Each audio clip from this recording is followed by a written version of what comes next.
Okay, dis Murray Accorda, Fáilte Roimh ar fad isteach go dtí an céad cruinniú poiblí ar Facebook ag dal counter Carlow Kilkenny don 40 on October. We're very happy to be broadcasting, or we should be broadcasting, our first public meeting on Facebook this evening.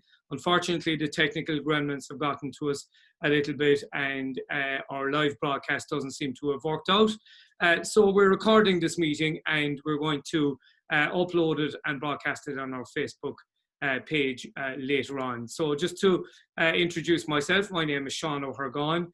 I am chairperson of the Carlow Kilkenny Labour Party constituency party. I'm a former member of Kilkenny Borough Council, which unfortunately no longer exists. I'm former mayor of the city and a Labour activist over many years.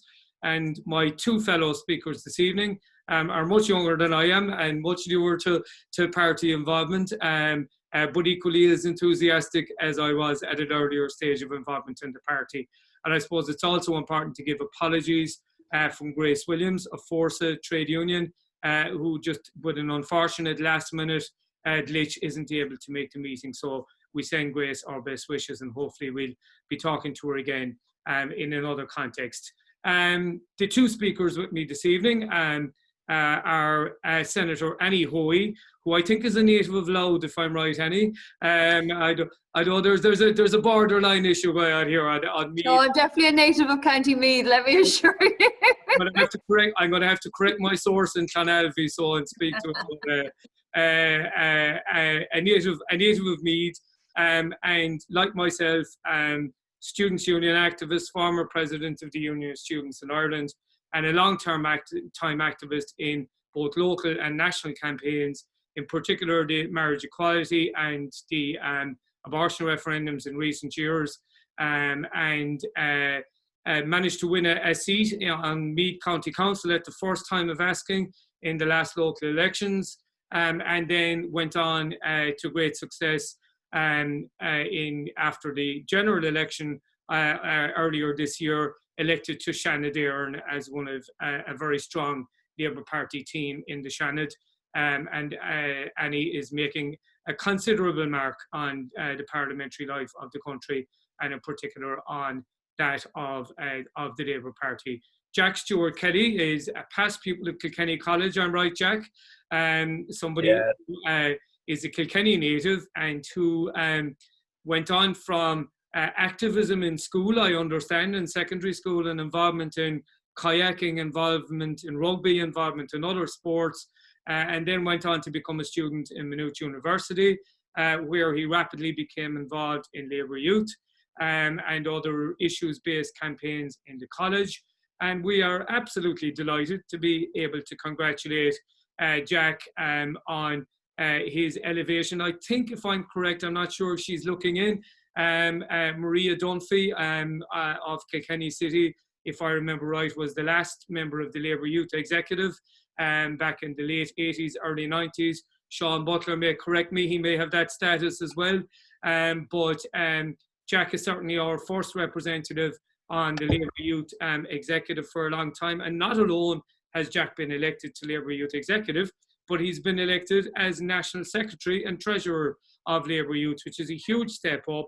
And we're very proud of you, Jack, from a constituency perspective, and delighted that we have that position. The first task that Jack and I have as chair of the constituency and as Labour Youth National Secretary is to ensure that we have a youth branch formed within Carlow Kilkenny, which is something that we haven't had for quite a long time. So we're asking any young people out there who are watching the broadcast either this evening or later on to make contact with us, to email either myself or Jack, and to let us know that you're interested in joining the Labour Party in Carlow Kilkenny, and by extension Labour Youth. I'm very proud of my Labour Youth roots. All three of us are. I served as vice chair of Labour Youth back in the 1980s, and very proud of all of the things that organisation has always done. It's always been the most straight-talking, direct campaigning youth section of any of the parties that have existed in Ireland, and it has produced some fantastic people, including Annie, including, I think, virtually every member of the parliamentary party at the moment. In my days in Labour Youth, I would have shared Labour Youth with Ivana Bacik and a number of others who are now members of the parliamentary party. So I suppose the reason we're here tonight, the theme of our meeting is that it's a difficult time to be young in Ireland. And we're all well aware that the last 12 months have been very challenging. I live in a house with 2 grown-up adults, and you know, the lack of socialisation is only the very tip of the iceberg with the problems that people have faced over the last 12 months. We've had a leaving certificate in our house, which was as interesting and challenging as every other leaving certificate. We've had college exams, college entry, all of those real difficulties that there have.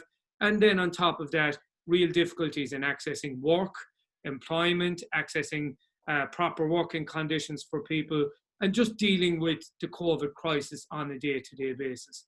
And I suppose it has raised many issues, and hopefully we'll touch on some of those this evening. So maybe, Annie, if we'll start with you, I suppose, and maybe to take us through some of a lot of the legislative and the things that are going on in Dáil Éireann, the issues that have come forward to you guys, I'll use the word in a unisex sense, that have come forward to you over the last number of months as public representatives, and the agenda that the party has set out as a result, particularly when it comes to young people and their issues. Thank you so much for having me. I suppose the big things that just before the budget, we put out a document called a new social contract.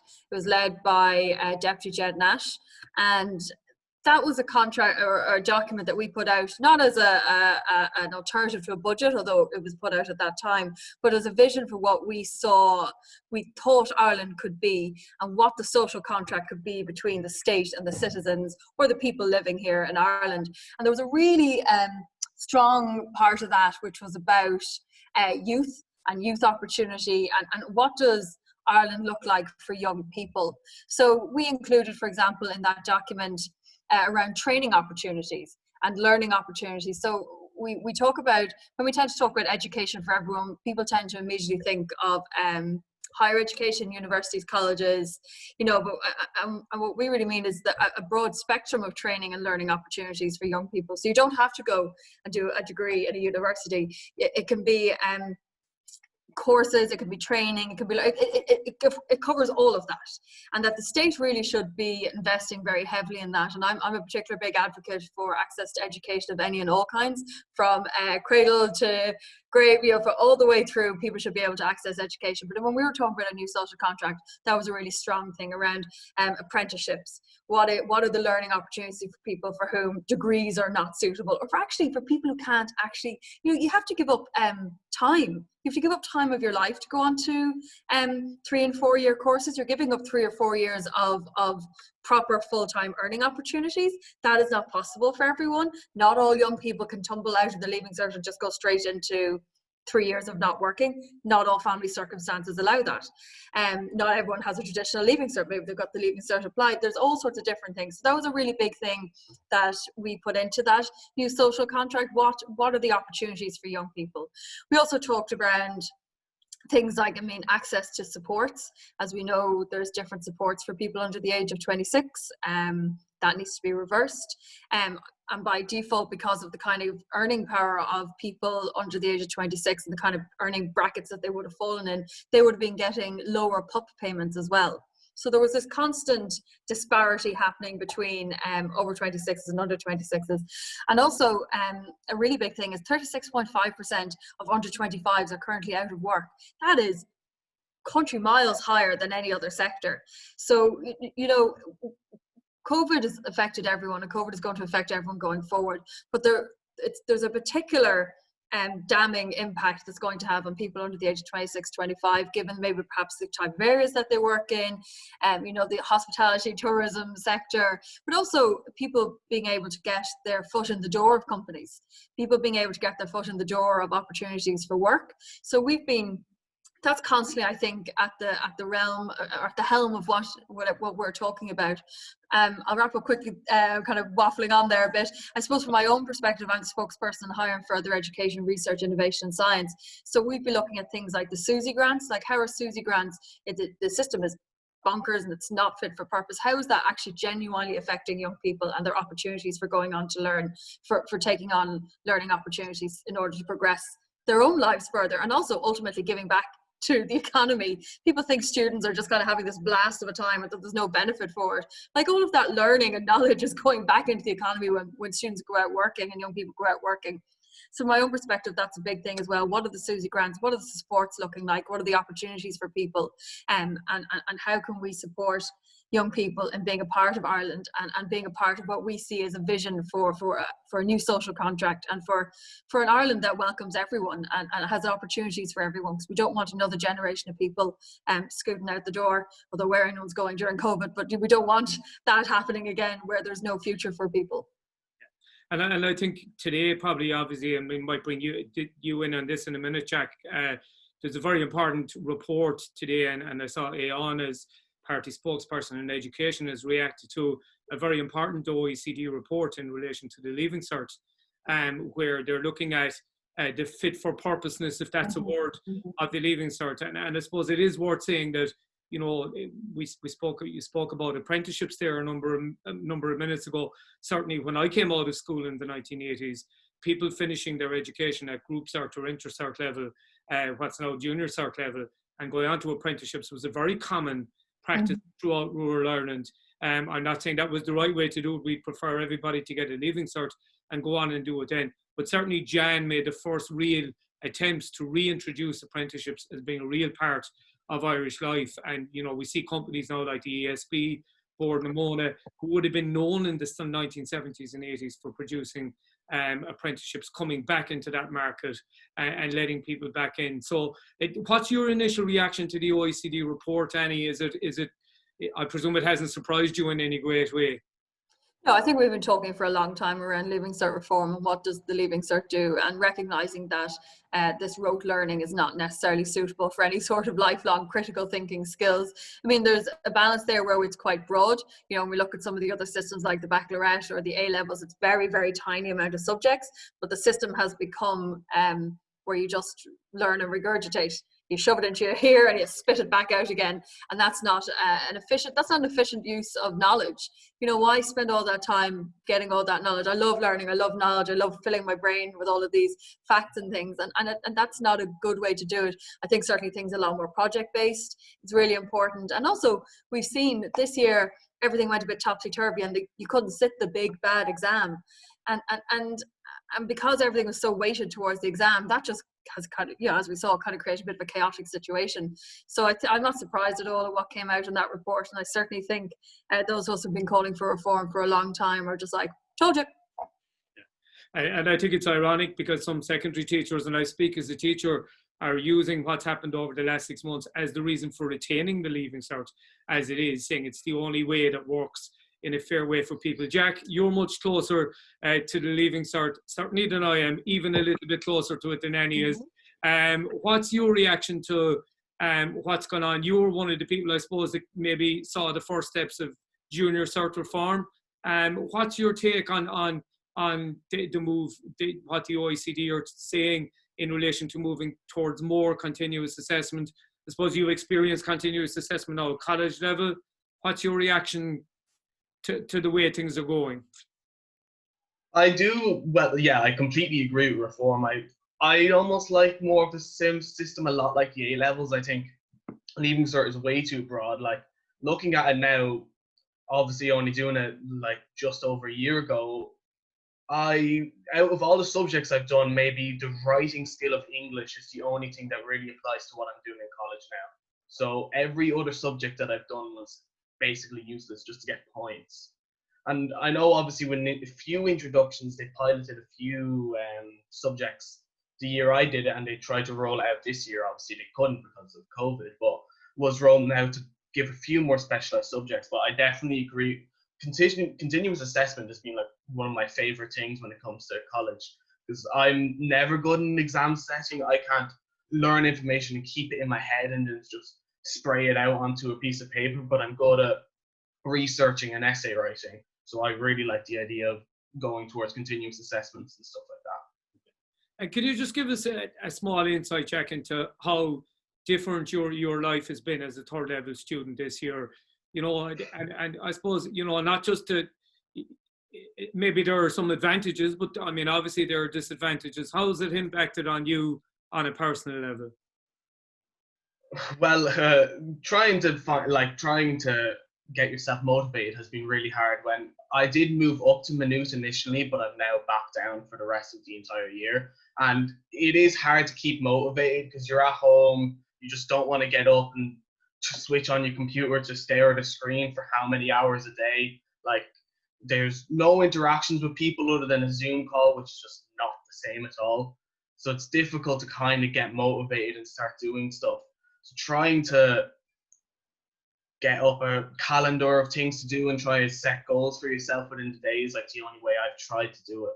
But one thing I can say that I think could be a good idea, even when COVID is gone, when it comes to third level education, is originally we were supposed to be on campus every fortnight or so, splitting it down into little classes and then having everyone else watch the lectures live online. And I think that could be a good way to go once COVID is gone, because some people can't travel, or some people it can be inconvenient to travel for college. And considering it's not still massively affordable for most people that can't like pay for accommodation on top of fees, it could be a good option to go instead of them commuting 2.5 hours, however long. And then if they also have jobs, it could also be very much better.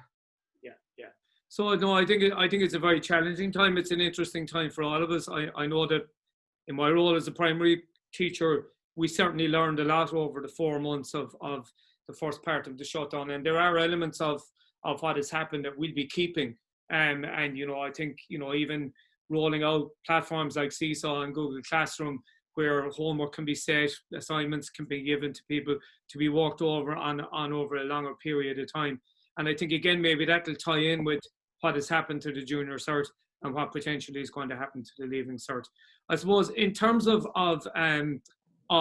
third level itself, Annie, you know, we've got a long way to go. Obviously, we have extremely high participation rates in Ireland. The question then has to be what the connection between that and employment and postgraduate study is going to be. And in particular, you mentioned the youth unemployment figures, and obviously as a Labour Party, we're extremely concerned with that. My understanding is, if I'm right, we've one of the second or third highest rates of youth unemployment in Europe now coming out of the pandemic. How can we go about putting that right in the short to medium term? I suppose, as I said, as I referenced, we put together a new social contract document which outlined, you know, things that can be done, like heavy investment. Like we can't just have I think a big problem has been that young people have, while it may have suited at the time for people to be in these you know, we're not supposed to have 0 hours anymore, but these kind of gig economy jobs, like that's not a sustainable way for people to live and work. And we talk about a just transition for, you know, rural Ireland and stuff like that out as we're moving towards sustainability. And there needs to be like sustainable jobs for young people. We can't keep having people relying on jumping from it's a very insecure market. I mean, even looking at your own profession around teaching, you know, we've got a 2-tier pay system in teaching. In the health setting, we have a 2-tier system. We have student nurses. You know, we aren't investing and valuing people. The precarious contracts, of course, are hugely problematic, and precarious contracts are just the whole way across every sector. We had a meeting, the mental health subcommittee and mental health reform were there, and they were talking about how, you know, the precarious nature of work in the mental health sector. And if there ever was a sector you needed continuity and people not to be disappearing out the door, it was in the mental health sector, you know. So I mean, the precarity affects people kind of all throughout the age groups, but I think the precarious nature for young people is enormous, and we see the knock-on impact of that in things like being able to get into housing, to be able to get onto the mortgage ladder, all of the property ladder, all of these things, because they can't get contracts beyond a year. So I think there needs to be, that's a kind of a cross-government approach.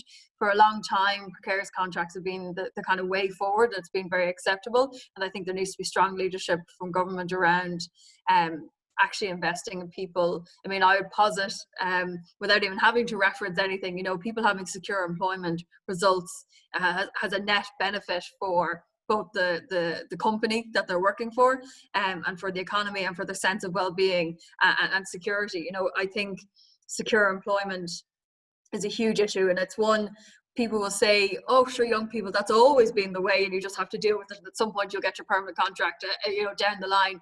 But I feel like that period has extended far beyond the, you know, 18 years old or working in a bar. Like it is following young people much further into their adulthood.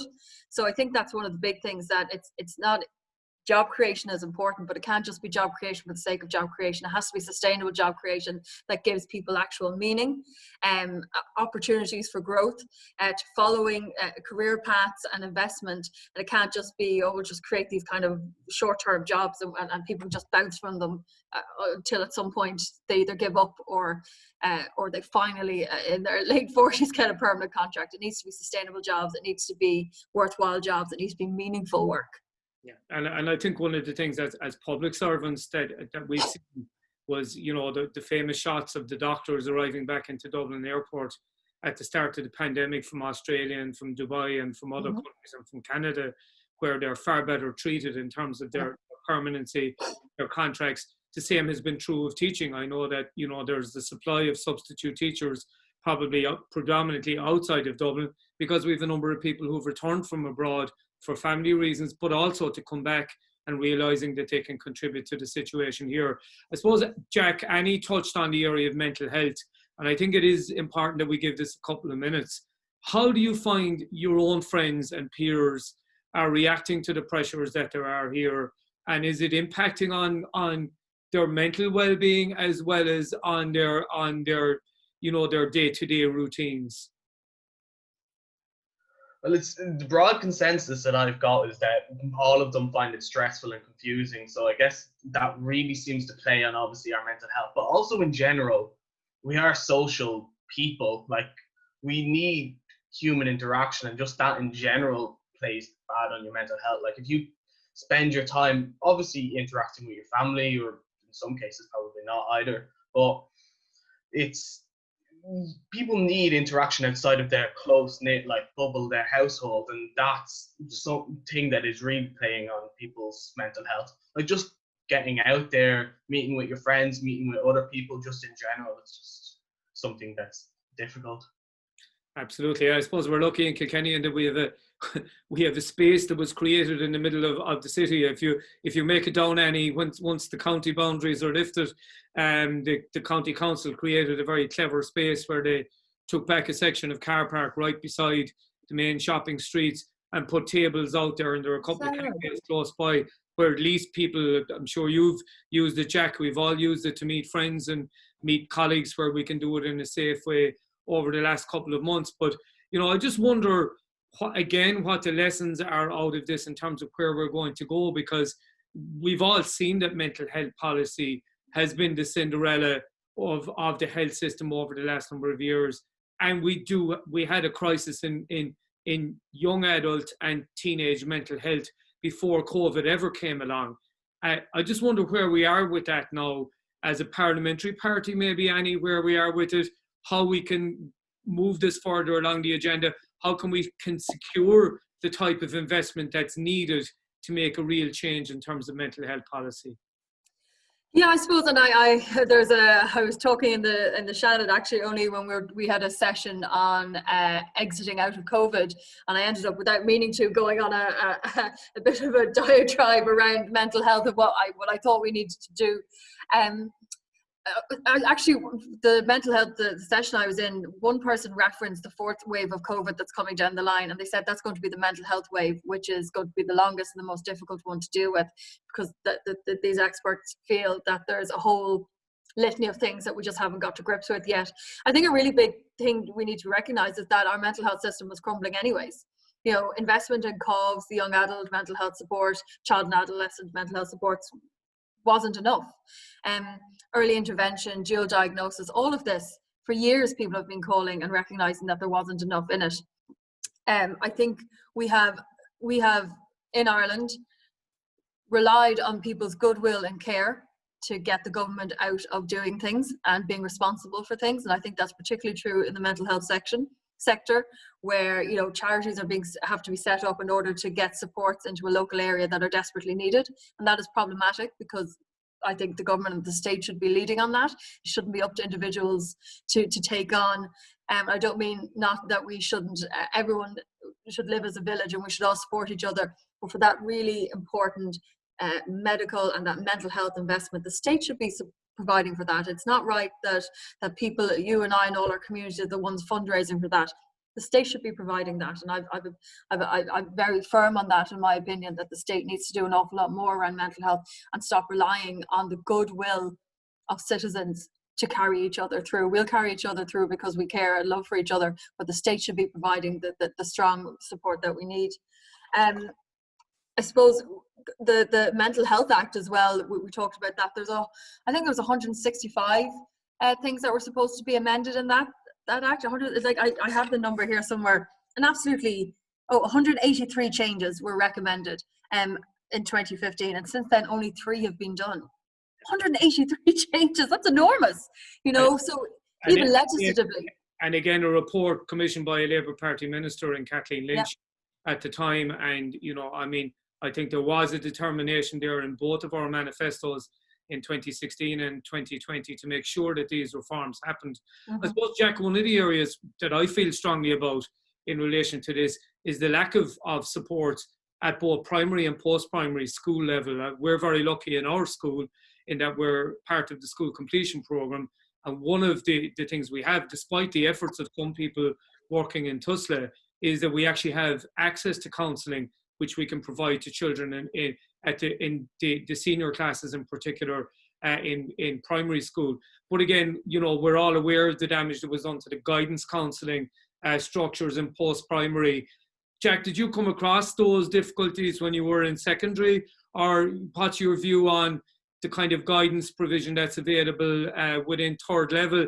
And again, I suppose, how is that being dealt with now that, you know, people can't go to the student counselling services on campus, they can't go to the college doctor in order to access those supports? Are the colleges making any effort to roll those services out remotely for students, or to provide them on any other type of a basis? I know Maynooth Student Union has been pushing a lot about the mental health services. I can't remember if they fully said it's still available.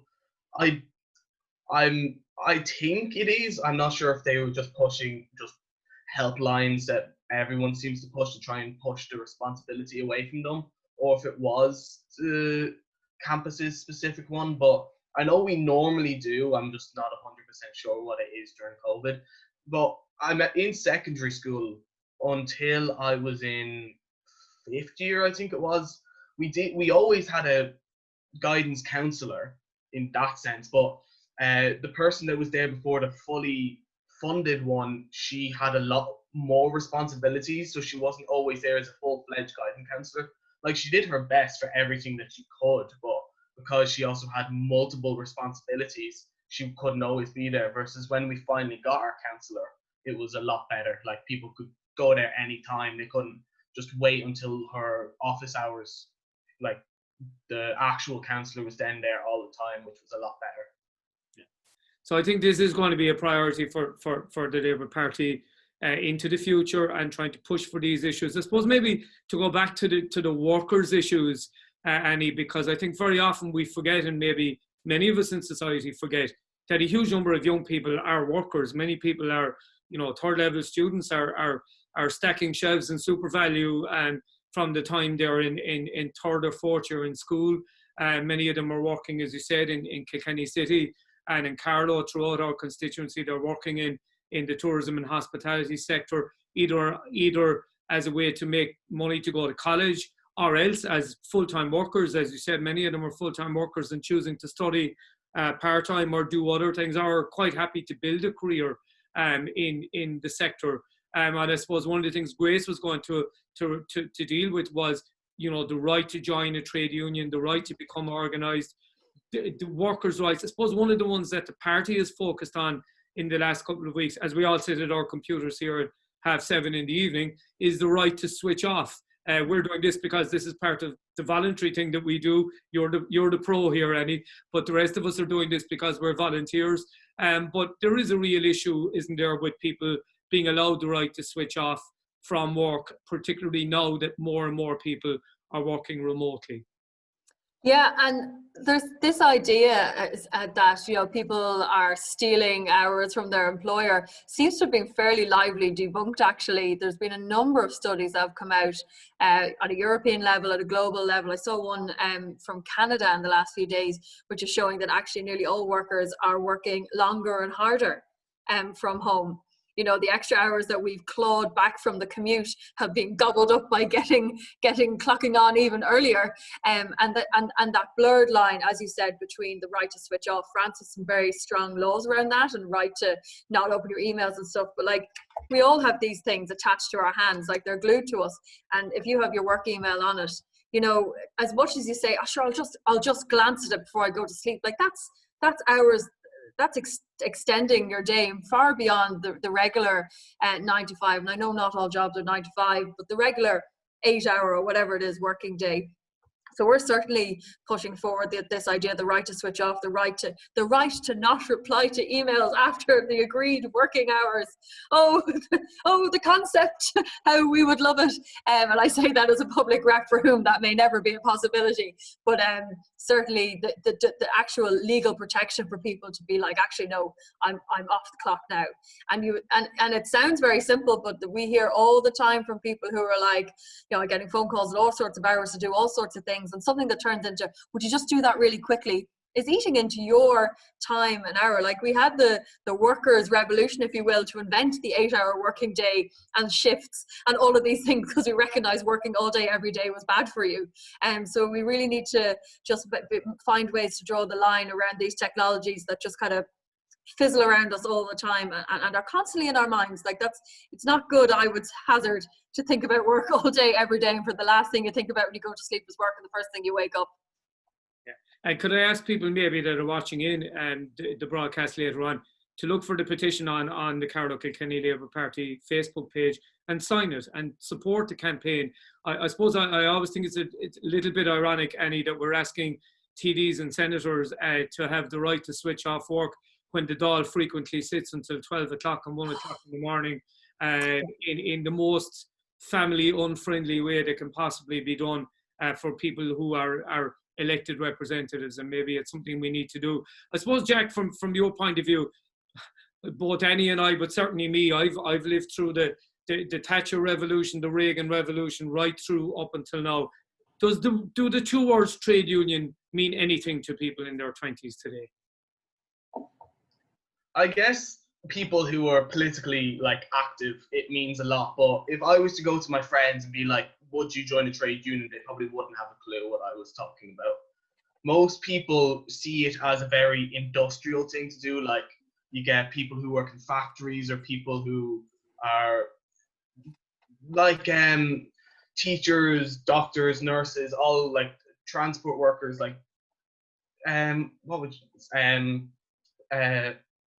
like those type of services would be members, but they wouldn't really think of it if they're in retail or stuff like that, where it is still very much essential. Like, in places like retail and hospitality, they can cast you aside without a second thought. Like, it's not like you're essential for that business. As soon as they think like, okay, we don't need them, we're driving up more costs, they're just going to get rid of workers as soon as they do. So it is important for people, especially in those type of unstable industries, to join unions.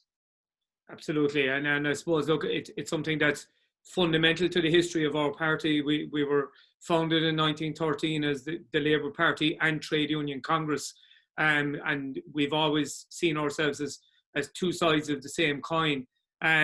Is there a need, Jack, for the trade unions themselves and maybe our own party to change the message and to repackage the message, if you like, to young people in terms of how we present trade unions and how they work? I say if they just really start pushing like the safety net that is a union, like the benefits you get out of it and just why it is beneficial for young people to join a union. And they really advocated, like, even young people spend loads of time on social media. Like, I get my screen time on my phone weekly, and every time I look at it, and I'm just like, oh my God, what am I doing? Like, the amount of time that we spend on social media is appalling, basically. But if unions and Labour especially now with our new social media coordinator, she's been amazing with the advocacy she's done. But if unions start doing it, we start pushing it more, I think young people might get the message a bit better. Very good. And I know Andrea Clear of SIPTU will be watching in tonight, and I'm sure she'll bring some of these ideas back in her role as a full-time trade union organiser. And Dennis Hines, our candidate, our councillor and candidate in the last general election, also a full-time SIPTU organiser. So, you know, we still have very strong connections with the party locally. I'm conscious that Annie's going to get thrown out of her office in Shanadair when the ushers come and switch off the lights. So just very briefly, we'll touch on the area of housing and accommodation, because I think maybe if there's any existential crisis for young people at the moment, it is the inability that traditionally, I mean, I keep talking, I know it doesn't happen in Kilkenny, Jack, because nobody in Kilkenny seems to move out of home at 18 years of age, because they go to college and they come back every weekend, whereas most of us went away, and when we left home at 18, we largely left home. But is this development, this delay now of people leaving home because of maybe the COVID shutdown, but also of the fact that there's an increasing difficulty in getting access to accommodation?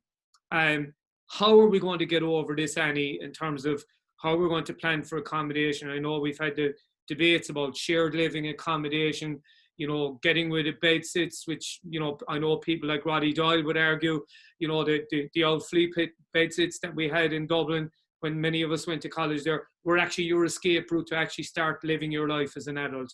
How can we really tackle this issue of housing, accommodation, getting out of home and starting off and building an independent life?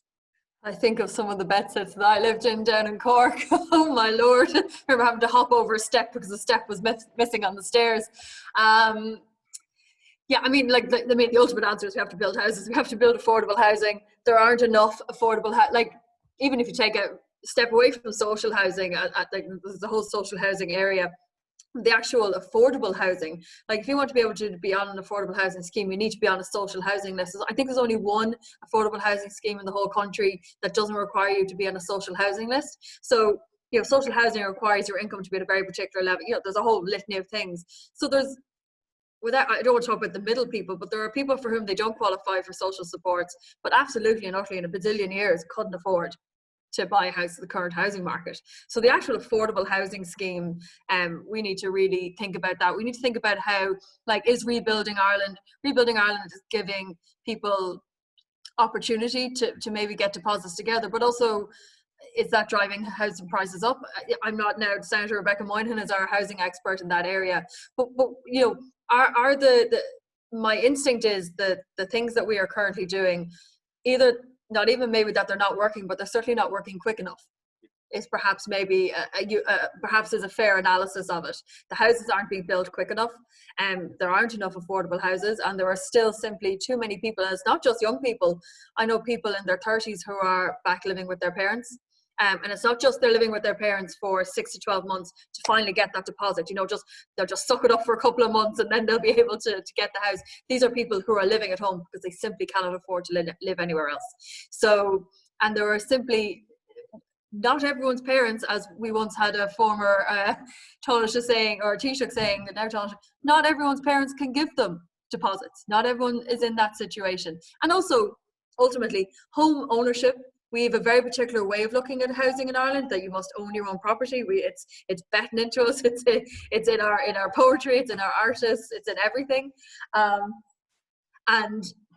But in terms of, like, you know, the rest of the European countries have long-term rentals. You know, people being able to actually get rent a property beyond a year, like. That's the novelty, you know, being able to actually genuinely live somewhere and plan. Not everyone has to own somewhere, not everyone wants to own somewhere, but having an opportunity to settle down and live somewhere with a fair rent over a long period, if that's what people want to do, we should be able to facilitate that better. And that's just not in the ether of Ireland at all. Absolutely, and I'm going to jump very quickly to Jack because I see the ushers have come in the door already. Jack, just from your point of view, how accommodation, housing, is it something that is on the radar of people of your age? Are they considering about what their next step is going to be? Are they as concerned as the rest of us? Well, I'm not so sure, like, next step with, like, after college. Most of us are just focused on accommodation for college. Like, I had to stay in the digs, and it was annoying. Like, anyone who's ever been in digs knows just how annoying it is. I was lucky that I wasn't a single person with a family, and that I was sharing with 3 other lads as well. But even when it comes to student accommodation, like purpose-built student accommodation is completely unaffordable. Like, Maynooth's own ones is not affordable, and then you get those private companies that do it in Dublin. You got the one beside the Tree Arena, which is scandalous amount of money. Yeah. And ones in Cork that I get advertised for whatever reason, that's extremely expensive. While they're all nice, they're ridiculously expensive. There's no reason, and absolutely completely no reason, why student accommodation should be run for profit. Rather, especially if it's controlled by the university. Yeah. And I got to bring us on. We agree with you wholeheartedly, Jack. I was going to go on and ask, how do we put the crack back into life after all of this is over? But Annie's under pressure. I appreciate both of you, and apologies to everybody for the technical glitches at the beginning. The joys of technology, as we said before we came on here, we're all beginning to realise that technology can be a pain in the backside. But look, I think we've made some very important points. The message we want to give to people this evening, both myself and Jack, and I know Annie, is that we want people to join the Labour Party. We want them to come and take part in the struggle that has been more than a century for our party. The issues always remain the same. Labour always remains here. We're rebuilding. We want people of Jack's ability, of Annie's clear ability in Shannon Éireann, and hopefully within a relatively short time in Dáil Éireann as well. And it did occur to me, Annie, you know, the last time we had serious house building in this country was when one of your constituency predecessors, Jimmy Tully, was the Minister for Housing in the 1970s, and we had the biggest house building programme that the state has ever seen with a Labour Party Minister for Housing. So, Gurmila Mahagwiv, Asok Tavelian and Ocht, thanks very much for joining us. We'll let Annie escape from the building, and hopefully we'll talk to people again in the very near future. We'll be coming back to people like Rebecca Moynihan. We'll be coming back to people like Aon O'Riordan to cover, and we hope to be doing these meetings on a regular basis for people to engage with us. We'd love to be back in the Clubhouse Hotel or another venue in the city with a real live meeting where we can have a cup of tea or a pint afterwards and discuss it. But hopefully that will come soon. In the meantime, we'll all try and stay safe. And to anybody listening in, I suppose it's not, we'll probably be in the 1st of December by the time most people log on. So Nolla Conna, everybody, wishing everybody a happy and a peaceful Christmas. And we hope that when we get into 2021, we'll be somewhere back closer to where we were in January 2020. Gurmila Mahagwiv. Thanks a million, guys. Slán. Slán.